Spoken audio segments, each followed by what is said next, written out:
tema, moj naslov današnji je, tukaj imamo v angleščini, če bi kdo si želel še v angleščini pogled, pa mislim, da ne bo to bistvene potrebe, da ni to kolegic in kolegov, ki bi v angleščini si ogledovali to. Naslov je parataktični absurdizem, se pravi, izhajam iz neke teorije sodobne drame in pa seveda iz absurdizma smeri sovjetske oziroma ruske literature in ne več dramska, tukaj izhajam iz teorije Gerda Pošman, ne več dramski tekst za gledališče, komedija od Jesika do Semenič in naprej. Naprej boste videli, tako rekoč do letošnjega leta, do Grumove nagrade oziroma nagrade Gruma v letošnjem letu. In sicer me zanima, kako se na področju komedije lahko testira, če tako rečem, sodobnejše teorije drame, ali pa ne več dramskega, na kakšen način se ne več dramsko obnaša znotraj komedije. Vemo, da se je absurdno uveljavilo znotraj komedije že zelo zgodaj v 30-ih letih. Nažalost so te teksti absurdistični šli šele v 70-ih letih, ker so bili enostavno v bunkerjih in ker so ljudje morali nehati pisati, se pokvarjali samo še z poezijo za otroke, se pravi, niso mogli udejaniti svojega gledališča. So pa seveda zelo bistven, absurdizem je seveda zelo bistven za razvoj slovenske dramatike po drugi svetovni vojni. Če grem kar zares, znotraj slovenskega prostora se je dramska pisava vedno znova vračala k absurdu in groteski, na kar opozarja v svoji temeljni razpravi, nažalost, pokojni Lado Kralj, razpravljal na naslov Sodobna slovenska dramatika in še zmeraj bistveni tekst, po mojem mnenju, o sodobni slovenski dramatiki in na nek način pa tudi o gledališču po drugi svetovni vojni, ko zapiše, da se v slovenski povojni dramatiki postopno, citiram, kot najpogostejša dramska smer uveljavil modernizem oziroma eden njegovih tokov, to je drama absurda, ki izhaja iz osnovne in v sociološko dogmo nezdružljive predpostavke, da je realnost absurdna in nesmiselna. To lahko velja seveda tudi za Vedenskega in za Harmsa, se pravi tudi za absurdizem, iz katerega, ki je zelo blizu seveda temu, kar Kralj imenuje vzhodnoevropska oziroma srednjeevropska ali pa socialistična oblika dramatike absurda. Ob tem avtorji tovrstne dramatike same sebe velikokrat niso videli kot avtorjev gledališča absurda, ampak so se že od Dušana Jovanoviča in njegovih norcev naprej gibali tudi v smeri dramske taktike, ki je bila hkrati gogoljevsko groteskna, absurdistična kot pri Danielu Harmsu in Aleksandru Ivanoviču Vedenskem, nadrealistična kot pri zgodnjih igrah Rožeja Vitraka in njegovem Viktorju ali otrocih na oblasti, igri, ki je v bistvu bila izjemno ljuba Dušanu Jovanoviču. Teorija pa je predvsem s Tarasom Kermauderjem začela interpretirati za enim pojmom, ki se je zelo hitro uveljavil in še zmeraj je v obtoku, to je ludistični modernizem ali kar ludizem, ki pa seveda pojem izhaja iz Deleuze teorije in iz francoskega poststrukturalizma. V prispevku bomo preverili, kako se posebne oblike karnevalskosti in parataktičnosti kot oblike absurdizma uveljavljajo predstavnice nekaterih najbolj zanimivih in kompleksnih, če to tako imenujem, komedijskih strojev. Teh strojev je bilo kar veliko v dramatiki, še več pa v gledališču. Zanimivo nas bo, kako je parataktični absurdizem postal stalnica nekaterih najbolj zanimivih in kompleksnih komedijskih strojev, tudi pri Emilu Filipčiču, potem seveda oziroma predtem že pri Milanu Jesihu, njegovih igrah, od Grenkih sadežev pravice do radijskih iger in pa do poznih iger, ki so bolj groteskne, recimo Golo rebro, in potem pri tako imenovanih, oziroma vodilnima predstavnikoma ludizma ob Jesihu, Lužanu, Frančku Rudolfu in kasneje pri Andreju Rozmanu Rozi, če nastajajo samo nekaj avtorjev. Ob tem pa je ta absurdizem in parataktični absurdizem očiten, oziroma ga lahko najdemo tudi pri Matjažu Zupančiču, Roku Vilčniku, Simoni Semenič, Simoni Hammer, Eli Božič, Ivi Slosar, če gremo v današnji čas. In še kom iz mlade generacije, ki je zelo aktivna, vseh, ki so v svojih pisavah utelešali komične in dramske taktike vse od začetka 70-ih let prejšnjega stoletja do pomilenija. Zanimalo nas bo, ali in kako absurdistične igre, ki velikokrat uporabljajo taktike komedije, ob njej pa v svoji zvrstni hibridnosti tudi groteske in še česa, razstavljajo pojem enotnega jaza, brišejo mejo med resničnim in fiktivnim ter destabilizirajo subjektivnost samo, kar se po kolegu Gantarju v razpravi, ki je pred kratkim izšla, Smrt značaj v postdramski komediji, ki je seveda tako erudirana Elinor Fuchs, govori o tem, oziroma Jure preverja terminologije in teze Elinor Fuchs o smrti značaja oziroma karakterja in na prvi pogled kaže na to, da značaj izumira tudi v postmoderni komediji. O tem bo kaj več povedal lahko Jure kasneje v diskusiji.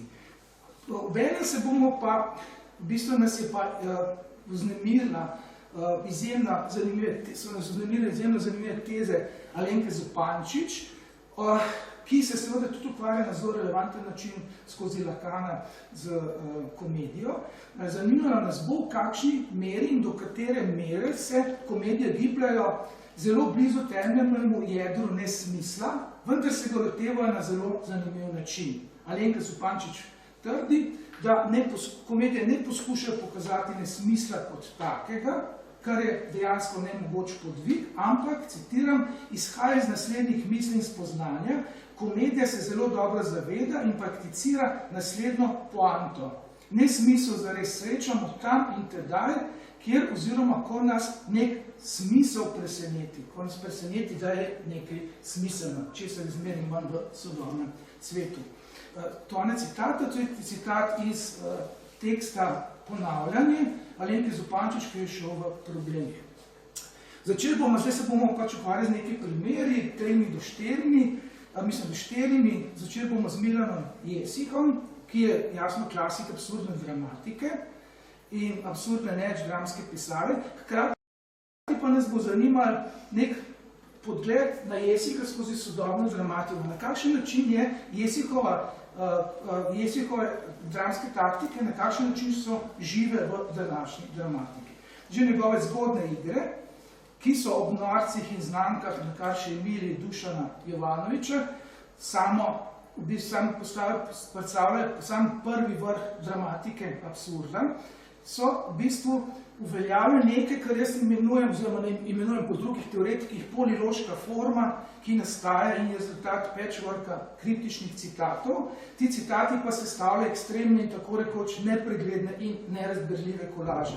Jesih je bil tukaj zelo radikalen, že na samem začetku, najprej svoje poezije s pesniško zbirko Uran v urinu gospodar in pa seveda z prvo igro.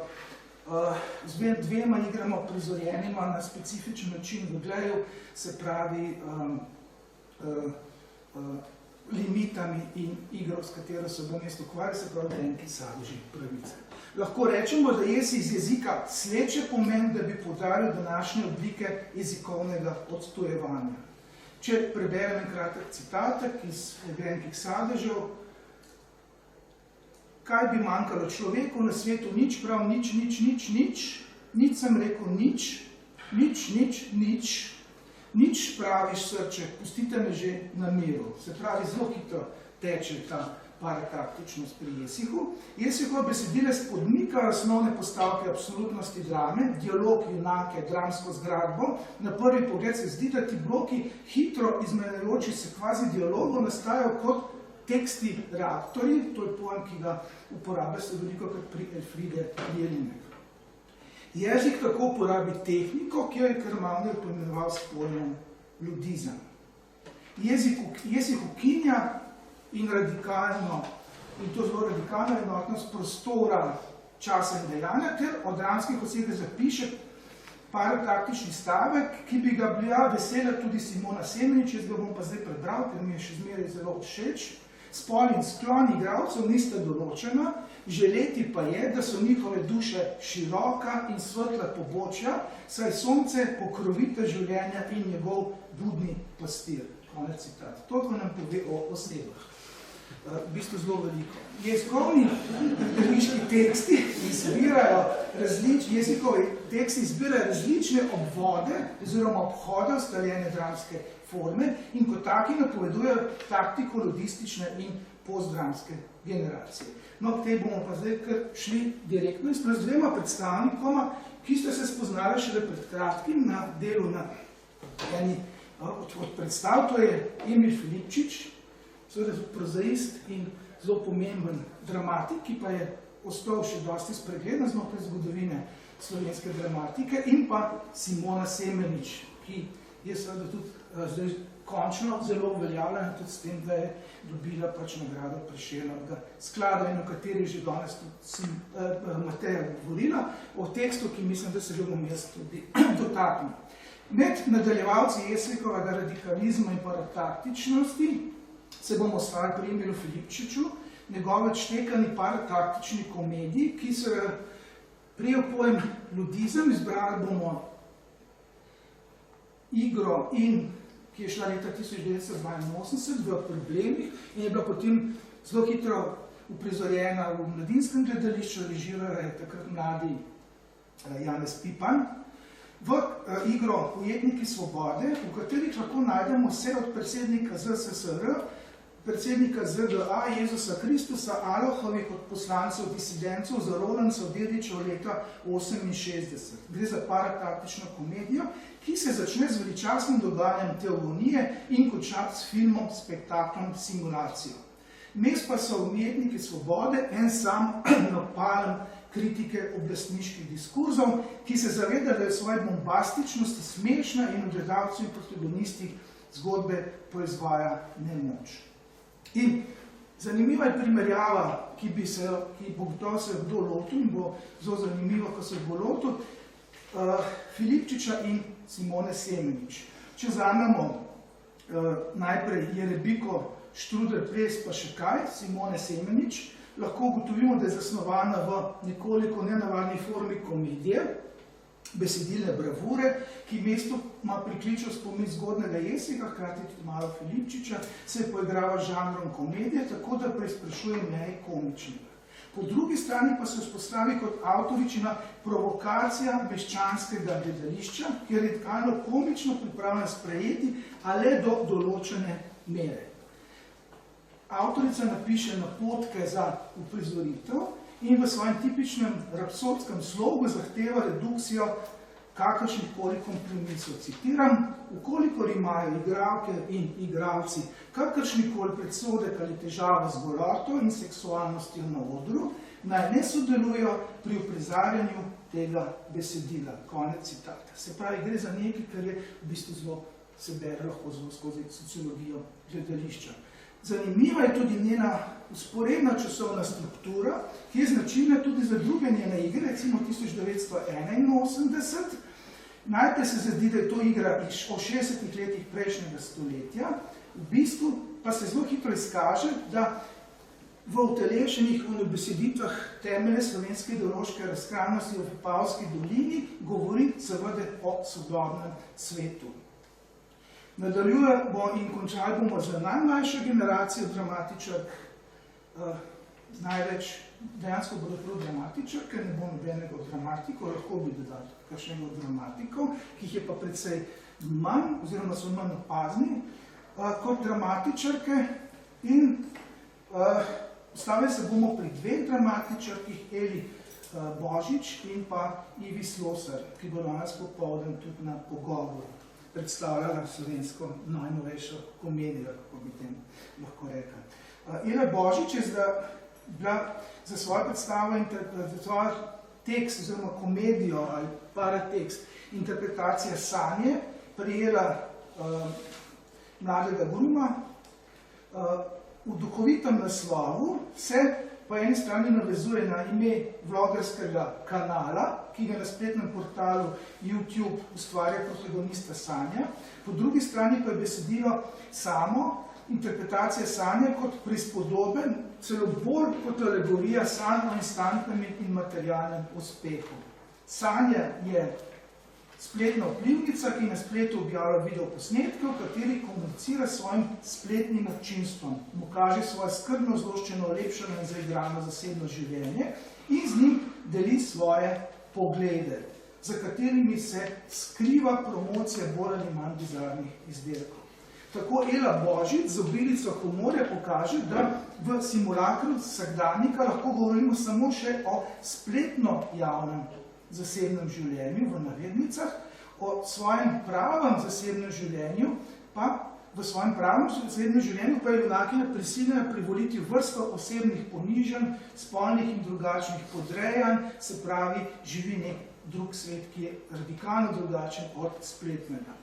Kot opozarja kolegici in kolega Buh, Ribič in Hrvatin, eden od, mislim, da je kolega tukaj prisoten v razpravi, ki so jo napisali Dramatika brez generacije in so jo posvetili mladi generaciji, nas Ela Božič popelje v realnost poprečne slovenske youtuberke, ki kot influencerka goji neustavljivo potrebo potem, da generira nove in nove vsebine, da bi kurirala svoj YouTube kanal interpretacije sanje. V nekakšni novodobni, neobvezni verziji Šniclerjevega vrtiljaka, ki se dogaja v Ljubljani in sodobnosti, preletimo različna spolna razmerja, tekst uvajanimi umik zgovornih ploskov, ki že na ravni stilizma uvaja kombinacijo knjižnega jezika in v didaskalije pogovorno zapisanih dialogov.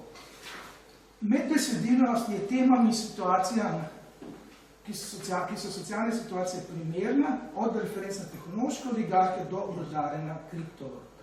No, zdaj še zadnjo igro, s katero bom zaključil zame, se pravi igro IVŠ Slosar, ki ima naslov, ki je tudi malo parataktičen, je pa skrati kaže na to, da gre za smeh in komičnost, kako se smeji papež. V kratki igri med komedijo in grotesko se avtorica palimpsestno sprehaja med 16. stoletjem in prihodnostjo, ki je antiutopična, a v grotesknosti tudi črno-humorsko smešna. Dramske taktike, ki jih pri tem uporablja, so raznolike, včasih dramske, včasih nedramske, prostor in čas dogajanja brzita mimo nas, ostajamo na glavnem trgu v javnem prostoru, na katerem se zbira občinstvo, ljudstvo in debatira, se ideološko udejstvuje na različne načine, tako da se zdi, kot da bi se menjali časi osebe, prevzame vedno nove funkcije, kot da bi se nahajali v času stare Grčije in grškega gledališča.